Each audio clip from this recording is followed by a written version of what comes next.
नमस्कार मित्रों, history research point पर आप सभी का स्वागत करता हूं। हिस्ट्री का मास्टर टेस्ट सीरीज चल रहा है और यह मास्टर टेस्ट सीरीज संख्या 49 है मित्रों।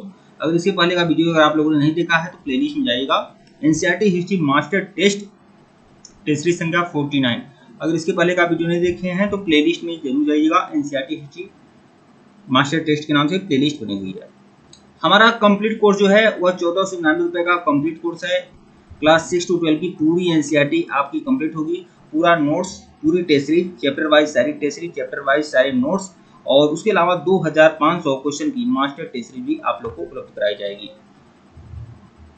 टेलीग्राम आप लोग बिल्कुल ज्वाइन करिएगा, लिंक डिस्क्रिप्शन में दिया गया है। तो आइए जहां से खत्म किए थे वहीं से शुरू करते हैं। जहां से खत्म किए थे वहीं से इसे कंटिन्यू करते हैं आप लोगों के लिए। टेलीग्राम का लिंक डिस्क्रिप्शन में है, आप सभी लोग जरूर ज्वाइन कर लेना टेलीग्राम।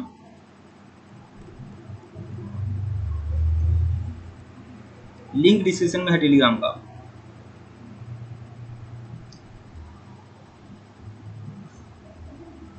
यूपीएससी टीजीटी पीजीटी के लिए, डीएसएसबी टीजीटी पीजीटी के लिए कंप्लीट कोर्स ओपन है।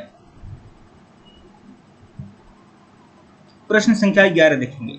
शेर खां के संदर्भ में निम्नलिखित कथनों पर विचार करना है। विचार करिए। 1537 में वह बंगाल और बिहार का स्वामी बन गया। शेर खां मतलब शेर शाह सूरी की बात हो रही है। शेर खां ने रोहतास किले पर कब्जा उत्तर पश्चिमी सीमा की सुरक्षा हेतु किया था। तो 1 भी सही है और 2 भी सही है। कौन सा कथन सत्य है? तो 1 और 2 दोनों मतलब विकल्प सी। व्याख्या देख लीजिएगा आप लोग। उपयुक्त दोनों कथन सत्य है। 1535 से 1537 के बीच में जब हुमायूं आगरा में मौजूद नहीं था, उसी समय शेर खां ने अपनी स्थिति बिहार व बंगाल में मजबूत की और वहां का स्वामी बन गया। 1537 में हुमायूं ने शेर खां के खिलाफ कूच किया और चुनार के किले पर कब्जा किया। उस समय धोखे से शेर खां ने रोहतास किले पर कब्जा कर लिया, जिससे वह उत्तर पश्चिमी सीमा की सुरक्षा सुदृढ़ कर सका। प्रश्न 12 देखिएगा। शेर शाह की प्रशासनिक व्यवस्था के संदर्भ में निम्नलिखित कथनों पर विचार करना है। परगना सिकदार के अधिकार में होता था। परगना जो है सिकदार के अधिकार में था। मतलब सिकदार जो था ना, एक अधिकारी था जो परगना पर नियंत्रण स्थापित करता था। तो परगना सिकदार के अधिकार में था, सही है। मुंशी भू राजस्व की वसूली करता था, सही है।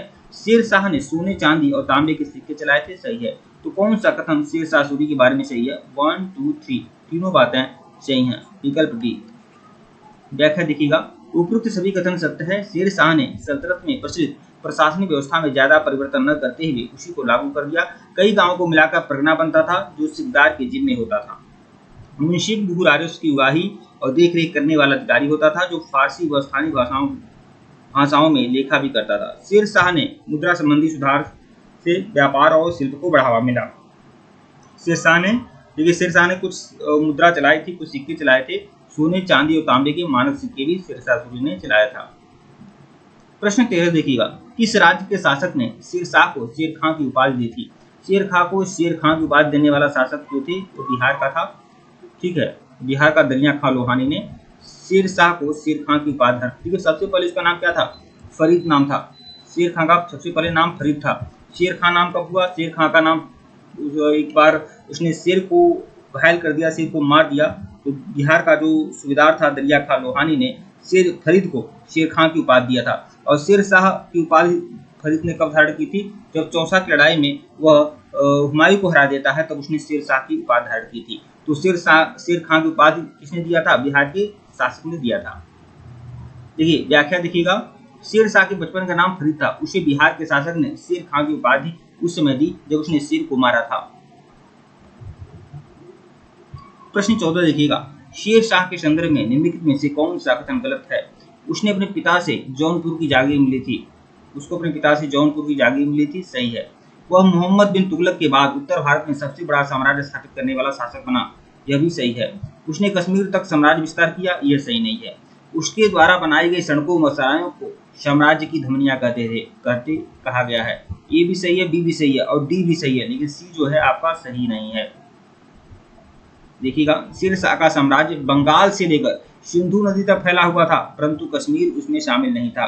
पश्चिम में मालवा और राजस्थान को भी वह जीत चुका था। कौन? शेर शाह सूरी। प्रश्न 15 देखिएगा। शेर शाह की भू राजस्व प्रणाली के संदर्भ में निम्नलिखित कथनों पर विचार करना है। दरों की सूची को रे कहा जाता था। तो दरों की सूची जो थी उसका रे का प्रचलन करवाया था शेरशाह सूरी ने। 1 सही है। 2 देखिए, भूमि जो है उत्तम, मध्यम और निम्न दर्जे में बटी हुई थी। ठीक है, सही है। भूमि का लेखा जोखा को पट्टा कहा जाता था। सही है। तो कौन सा कथन सत्य है? 1 2 3 तीनों बातें सही हैं, मतलब विकल्प डी।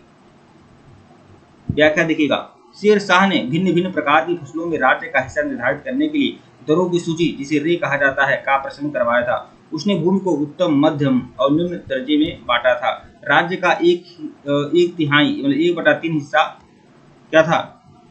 निर्धारित था, मतलब राजस्व 1/3 लिया जाता था। बोई गई जमीन के क्षेत्रफल में लगाई गई फसलों की किस्में और प्रत्येक किसान द्वारा दिए गए लगान की कागज में दर्ज किया जाता था, जिसे पट्टा कहा जाता था। तो पट्टा एवं कबूलियत की जो प्रणाली है वह शेरशाह सूरी की देन है। प्रश्न 16 देखिएगा, शेरशाह के सैन्य बल के संदर्भ में निम्नलिखित कथनों पर विचार करना है। उसने घोड़ों पर शाही निशान लगवाए थे। बिल्कुल सही है। दाग प्रणाली अलाउद्दीन खिलजी से उधार ली थी। तो इसके पहले जो दाग या हुलिया प्रणाली जो अपनाया गया था अलाउद्दीन खिलजी ने अपनाया था, और उसी की प्रणाली को शेरशाह सूरी ने भी अपना लिया। इसीलिए कहा गया है कि दाग प्रणाली या निशान प्रणाली जो है यह शेरशाह सूरी ने अलाउद्दीन खिलजी से लिया था।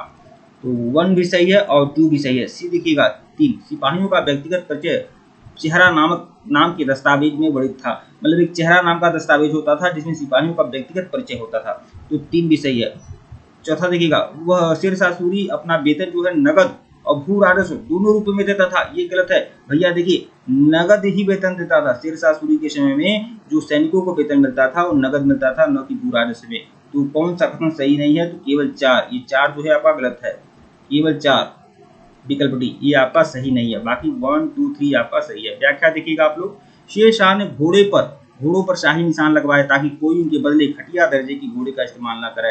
अतः कथन 1 सत्य है। उसने दाग प्रणाली का ज्ञान अलाउद्दीन खिलजी से उधार लिया था। सही है। शेरशाह सूरी हर सिपाही की सीधी भर्ती करता था। उसके रंग रूप और चरित्र की जांच के लिए सबका व्यक्तिगत दस्तावेज तैयार करता था, जिसे वह चेहरा कहता था। वह नगद रूप में वेतन देता था, जबकि किसानों की छूट थी, यह चाहे तो नगद या अनाज में भू राजस्व दे सकते हैं। ठीक है। प्रश्न 17 देखिएगा, मुगल काल में शेर मंडल निम्नलिखित में से किससे संबंधित था? शेर मंडल क्या था? हुमायूं का पुस्तकालय था शेर मंडल। ठीक है, विकल्प जो है आपका सही है।